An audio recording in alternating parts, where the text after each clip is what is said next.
One Eye. Yes, Kong, anong meron?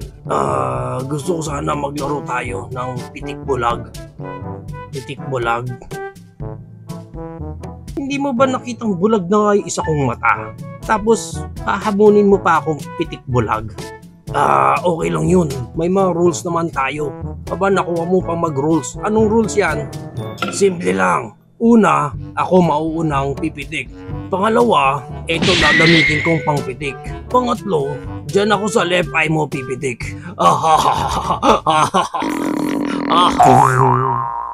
Dami mong pauso, Kong.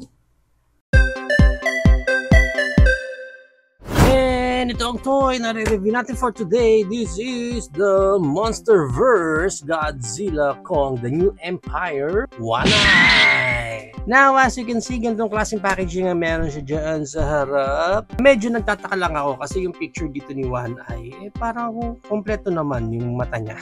And sa likod, ganitong klase ang packaging niya na may bio na rin siya dyan. And yung iba pang characters na makukuha natin from this line. And sa side, title lang. And sa kabila, 2x2 na picture naman ni One Eye. Sa ilalim, mga barcodes, QR, and stuffs. Pag na-unbox natin siya, check muna natin yung accessories na kasama niya dito, which is ito yung kanyang, ano ba to? Bone? Na maganda naman yung texture actually. Ayan, may mga crack-crack pa siya dyan. Anong part yan ng katawan? Anyway, soft plastic naman siya. So yan yung kanyang pinaka-weapon. Let's proceed na dito kay One Eye. Check muna natin yung pinaka-details niya. Ayan. One Eye talaga siya. At yung mata niya dito is dilat na dilat. Parang nagulat siya kay Kong. And then as you can see here, yung parang kung masabi kong sugat niya eh. Kasi walang texture doon sa parang pinaka-blood niya dito. Kasi yung ibang scratches niya is pag ganun naman. So maganda nilagyan din nila ng parang scratch siya mismo dyan para magmukhang sugat niya talaga yun. Or maybe hindi niya talaga sugat yan. It's like parang sa mga warriors, diba? Nagpe-paint sila sa katawan nila just to show na matapang sila.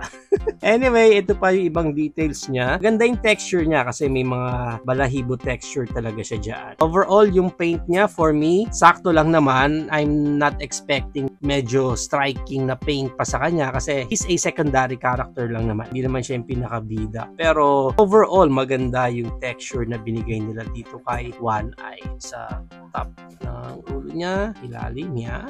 And para sa articulation dito ni One Eye, sa head niya, naro-rotate naman yan 360. May look up siya ng konti lang yung look up niya. Halos walang look down. It's like parang ito yung pinaka-normal look niya. Ito yung look up niya. Parang gano'n. As sa shoulders niya, naro-rotate yan 360. And then, ito yung kanyang creed moment with arms wide open. Wala nang any articulation dito sa bicep. Pero dito sa kanyang elbow, may rotation siya dyan. And yung kanyang elbow bent. Single bent lang ang meron dyan. And then sa kamay niya, naro-rotate din yan. Parang konting swivel lang. Technically, wala. Parang yung pinaka-connection lang niya dun sa loob na kaya siya may mukhang swivel. Pagdating sa body niya, at least, meron siyang ab crunch dito.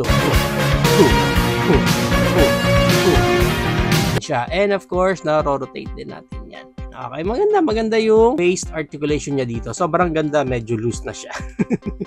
Anyway, ito naman yung kanyang high kick. Halos wala siyang high kick. Tumatama na doon sa hita. Yung back kick niya, wala siyang back kasi yung butt flap naman niya is nakaharap. Although, meron siyang Van Damme split. Konti.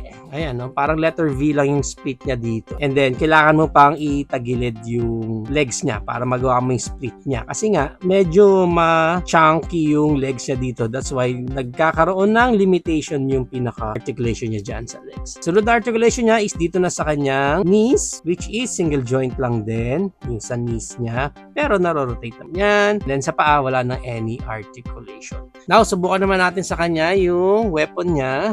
Pwede niya hawakan yan dyan. Dito na lang sa mas tighter. Yan, mas manipis na portion na lang. Yan. Or pwede rin siguro dito sa kabila yung mas matabang portion ang ikabit natin dyan sa kanya. Okay na alright, no? Or pwede kayang dalawa. Try natin pag dalawa. 2 hands. Yan. Oh, pwede rin naman. Pwede. If you are planning to buy One Eye, ang SRP niya sa ating mga local toy store is $799. But depende again yan kung saan kayo makakuha ng specific copy nyo nito. There you have it now, guys. Ito na ang ating Monsterverse Godzilla X Kong New Empire One Eye. What do you think of this monkey? Is it a go for you or a no for you? Whatever thoughts, please comment it down below. But for me, although may mga limitations siya sa akin, especially pagdating sa articulation niya, may mga kulang, but overall, goods na goods naman ako dito kay One Eye. Kahit nga medyo hindi ako satisfied din doon sa gimmick na paint niya dyan sa chest niya. Pero yung texture niya, yung pinaka nagdala sa kanya. Kasi ang ganda talaga ng texture niya na parang mafe-feel mo or unang look mo pa lang sa kanya, mukha talaga ang mga balahibo. Overall, yung sculpture nga niya, even sa mukha niya, okay din for me. Nagkulang lang talaga siya sa mga articulation. Feeling ko kung dumami pa yung articulation nito ni One Eye and then mas dadami din, of course, yung kanyang mga playability, I'm sure na mas magiging okay itong si One Eye. To be honest guys, alam niyo, to be honest, mas gusto ko pa yung ginawa nila dito kay One Eye compared dito sa ating Kong. Kasi dito kay Kong, sayang talaga, missed opportunity yun na hindi nila binigyan ng waist rotation dito si Kong. Kasi ang laki ng difference guys. Pag merong waist rotation or articulation sa waist, yung mga figures ninyo, ang laki ng difference na nagagawa. Kita mo naman dito kay Kong, parang hirap na siyang mag-posing kasi nga,